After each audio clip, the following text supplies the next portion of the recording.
Всем привет! Меня зовут Марина, я дизайнер, предприниматель и блогер. Спасибо вам большое за то, что кликнули по этому видео. Надеюсь, вам будет интересно на моем канале. Сегодня я хочу поделиться с вами своим опытом, что я поняла за почти 2,5 года жизни в Польше. Сразу хочу сказать, что мой опыт уникален, и, скорее всего, ваш опыт будет совершенно другой.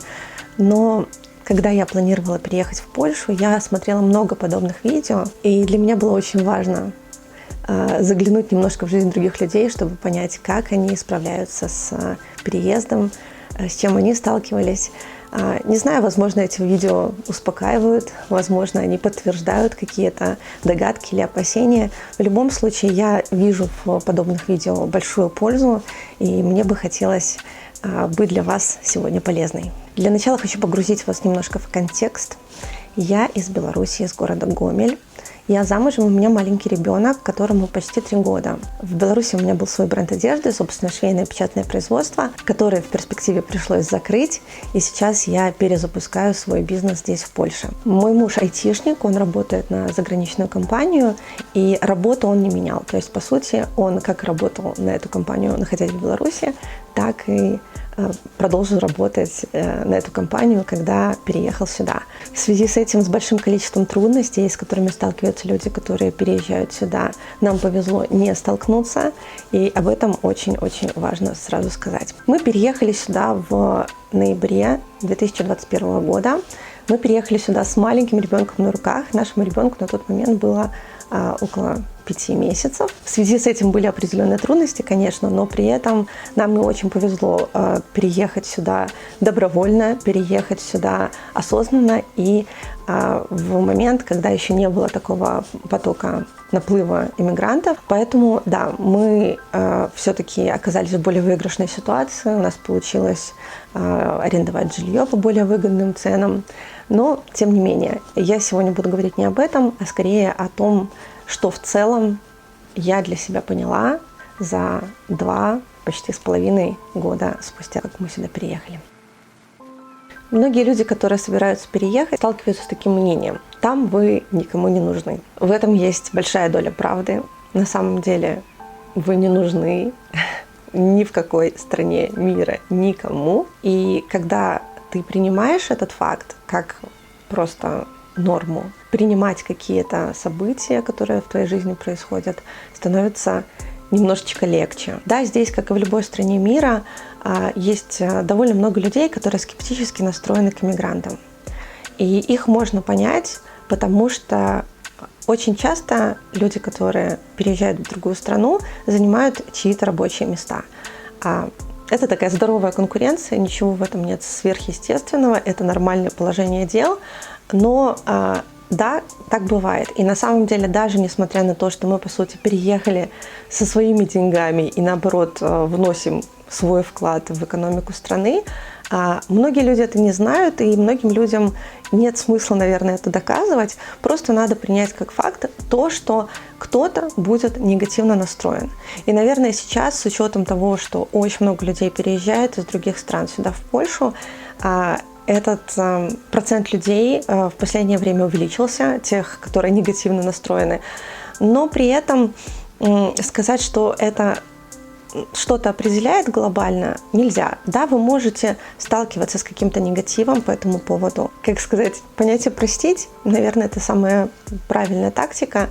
При этом, если вы сами понимаете, что вы все делаете хорошо, что вы хороший специалист, и вы создаете здоровую конкуренцию на рынке, что эта конкуренция, на самом деле, она поможет в перспективе всем. Даже поляки, столкнувшись сейчас с большим количеством иммигрантов из Украины, они могут, конечно, переживать, но при этом они уже начинают сейчас пожинать плоды от такого большого количества классных специалистов в разных областях. То есть я вижу, что открывается много классных заведений, улучшается сервис, и это действительно очень круто тоже. То есть здесь есть огромный плюс, и да, есть сопутствующий минус, и то, как вы на эту ситуацию смотрите, это на самом деле зависит по большому счету от вас.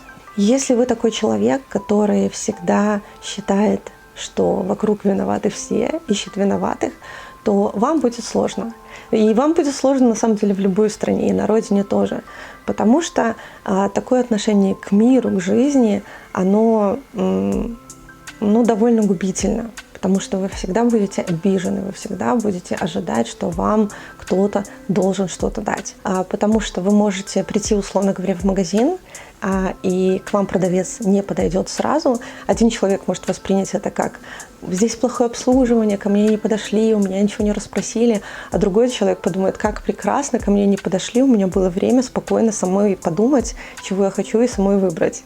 И, как вы понимаете, ситуация нейтральная, но вы можете относиться к ней совершенно по-разному. И вот это то, о чем я хочу сказать. Второй пункт, который бы мне хотелось сегодня озвучить, это установка и такое обобщение, что все поляки там, многоточие. То есть, может быть, там обидчивые, злые, там еще что-то, подставляйте что угодно. Даже, может быть, там стильные, красивые. Это тоже обобщение. Позитивное, но обобщение. И если вы смотрите на ситуацию вот через такую призму, это вас самих ограничивает от того, чтобы узнавать людей и удивляться людям. Я очень часто слышу подобные вещи от людей, которые приехали из Украины или из Беларуси. Они обобщают и говорят: вот, поляки там какие-нибудь не такие, например. Но на самом деле это правда, как везде, во всем, все люди разные. Когда мы приезжали в Польшу как туристы, несколько раз у нас были очень неприятные ситуации. То есть первый раз нам не повезло с таксистом, мы взяли его не через приложение, потому что не подключался интернет, а взяли машину, вот просто, которая стояла в центре, и таксист обманул нас. То есть он сказал, что будет одна цена, а в итоге он попросил там за 7 минут дороги, условно говоря, там $100 или что-то типа того. То есть огромная сумма. Это для нас огромный стресс. Мы не понимали, как себя вести. Он закрыл двери, начал говорить о том, что все, он сейчас вызовет полицию. Мы при этом не понимали, нормально это или нет. Мы увидели, что на бардачке действительно какие-то нереальные цены написаны. И, возможно, мы в этой ситуации не правы. В общем, нам пришлось заплатить эти деньги. Потом уже спустя время, уже проживая здесь, я увидела, что такие ситуации бывают, они здесь распространены. И на самом деле такие ситуации распространены супер много где. И вообще, если вы хотите вызвать такси, то лучше вызывайте через приложение. Это факт. Просто если вы не знали, по возможности вызывайте через приложение, потому что нехорошие люди есть везде. Но тогда мы с мужем отнеслись к этому как: ну все, Польша не наша страна, Варшава не наш город. Но уже когда мы сюда переехали, мы поняли, что нет, на самом деле это частный случай. Это частный случай, и не надо обобщать совершенно, потому что все люди разные. Есть огромное количество супер классных людей здесь, поляков, белорусов, украинцев. Есть люди, которые недобросовестные везде. Поэтому, если у вас есть эта установка о том, что все поляки вот какие-то такие определенные, примите это как аксиому, что все люди разные, все поляки разные, все белорусы разные, все украинцы разные, не обобщайте. В этом нет смысла, это только повлияет на, опять же, тот пункт, который был в начале, на вашу картину мира, на ваше отношение к вещам. Вам будет гораздо проще принимать новое, когда для вас любой человек, которого вы встречаете, будет нейтрально окрашен. Вам будет приятно удивляться интересным, классным вещам, и вам будет не так больно видеть какие-то негативные стороны. Это факт. Следующий пункт важный для меня – это жизнь далеко от родных. Многие, кто собираются переезжать, очень сильно переживают именно из-за этого пункта. И я прям параноила очень сильно, несмотря на то, что я жила вдали от родителей, я училась в другом городе, но все равно ощущение вот этой границы, оно не давало мне покоя. И даже я могу сказать, что я когда переезжала, я не была уверена вообще в целом, что я навсегда, надолго переезжаю. Я просто решила, я попробую и посмотрю. Плюс ко всему у нас еще ребенок маленький, я переживала, что ребенок не будет общаться с бабушками и дедушками. Но потом, как показала практика, спасибо огромной видеосвязи. Мне кажется, что родители знают про нашего ребенка сейчас даже больше, чем если бы мы были в одном городе, потому что мы просто постоянно каждый день созваниваемся, сбрасываем видео, фото. И даже когда родители приезжали сюда, я словила себя на мысли, что вот-вот я сейчас их встречу там на вокзале, но у меня ощущение, что мы и не расставались, что не было такого огромного расставания там в год, потому что мы на связи постоянно по видео, по аудио. С какой-то стороны можно найти в этом плюсы. Например, я понимаю, что да, сложно с ребенком самостоятельно. Было бы здорово, если бы бабушки и дедушки были в твоем городе, для того, чтобы можно было хотя бы иногда оставить ребенка с ними и пойти там вечером куда-то на свидание с мужем. Но, с другой стороны, есть и уверенность какая-то в этом. Есть уверенность, что ты ни от кого не зависишь. Есть уверенность, что ты никому не доставляешь дискомфорт. И уверенность в том, что ты сам справляешься с ребенком самостоятельно, это тоже очень ценно. Поэтому я просто приняла это как, опять же, как вот такая вот у меня жизнь, это моя нормальная ситуация. Можно очень долго копаться в этом и говорить о том, что вот если бы, вот так, ну зачем? На самом деле это такие разрушительные мысли, поэтому то, что мы воспитываем ребенка самостоятельно, я вижу в этом огромное количество плюсов. И то, что мы на расстоянии, я вижу в этом не так много минусов, как мне казалось, когда я планировала только переезжать. Опять же, спасибо огромной видеосвязи, а спасибо огромное современным технологиям.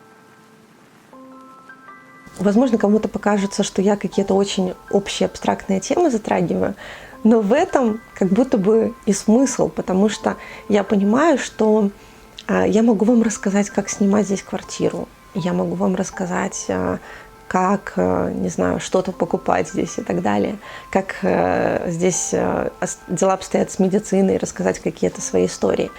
Могу, но у вас будет свой опыт. И когда вы слушаете знакомых или друзей, которые вам говорят, что все плохо, у меня там ничего не получилось, я вернулся домой, это их опыт. Это просто их опыт, он супер уникальный. Это как, знаете, если вы будете, кто-то вам расскажет о том, что там, он подскользнулся в определенном месте и сломал ногу, и вы будете там, это место обходить стороной. Звучит абсурдно, не так ли? Потому что эта ситуация так сложилась, и, возможно, там не скользко, и вообще все люди спокойно ходят. И большое количество людей там не ломают ногу, а просто у этого человека в этот момент, там, не знаю, вот такая была ситуация, так он встал, обувь была неудобной или что-нибудь еще. Поэтому, если вы примете это, что ваш опыт, он в любом случае будет уникальным. Возможно, вам будет сложнее, чем кому-то, возможно, вам будет легче, чем кому-то. Мы не знаем, пока не попробуем. Все люди разные, у всех опыт разный, очень разный. И, кстати, на этом месте очень в тему будет сделать интеграцию. В этом видео я хочу познакомить вас с ребятами. Это молодые ребята, их зовут Маша и Роман. И они из Украины, из Харькова. Они переехали в Польшу гораздо раньше нас.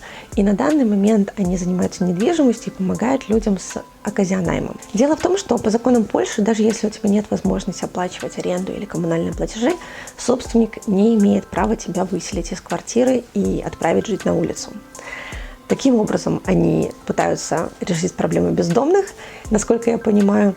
И да, это сложно как для людей, которые сдают квартиры в аренду, так и для людей, которые планируют снять квартиру в аренду в Польше. К тому же, чаще всего, если вы сюда переезжаете, у вас может не быть здесь знакомых, либо не быть знакомых, у которых есть в собственности свое жилье, своя недвижимость здесь.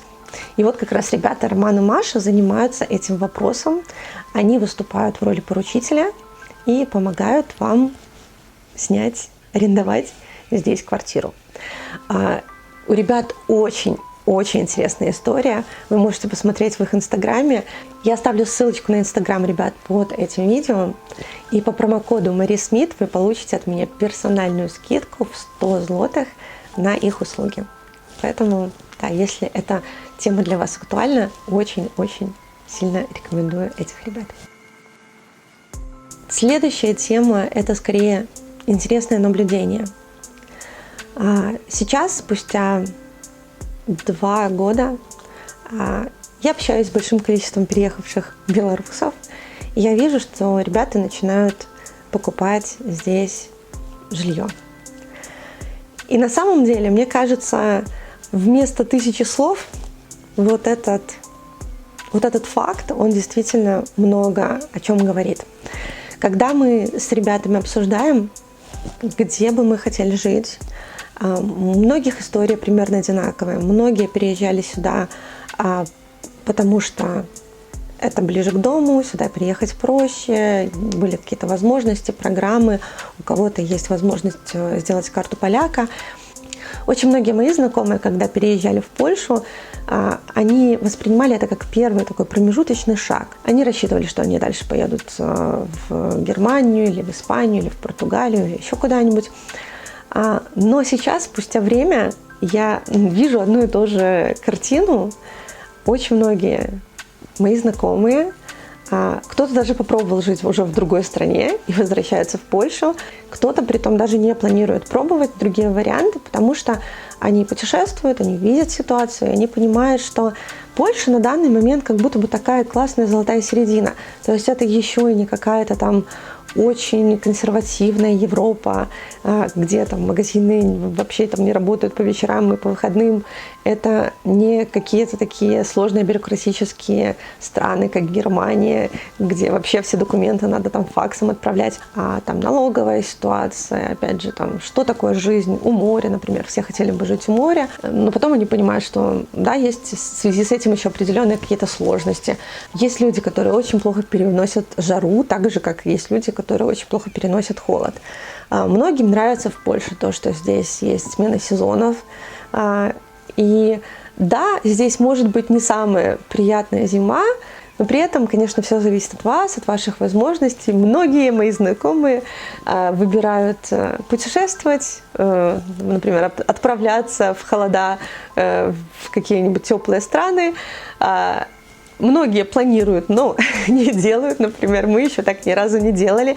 Хотя вроде как возможность такая имеется, но при прочих равных ты выбираешь провести все-таки зиму в Польше, все-таки здесь садик, там определенный свой комфорт. Поэтому да, я вижу, что многие покупают здесь жилье. И в целом мы даже тоже сейчас рассматриваем варианты. Поэтому вместо 1000 слов... Это действительно интересная и классная страна. Нам нравится и многим нравится. Поэтому да, делайте свои выводы. Наверное, на этом буду заканчивать. Мне кажется, довольно долгое видео получилось. Не знаю, насколько вы много ценной и полезной информации вынесли. В любом случае, если вам есть чем поделиться в комментариях, если вы с чем-то не согласны, то я очень буду рада с вами на эту тему пообщаться. Всего хорошего, спасибо вам большое за просмотр и до встречи в следующих видео. Пока-пока.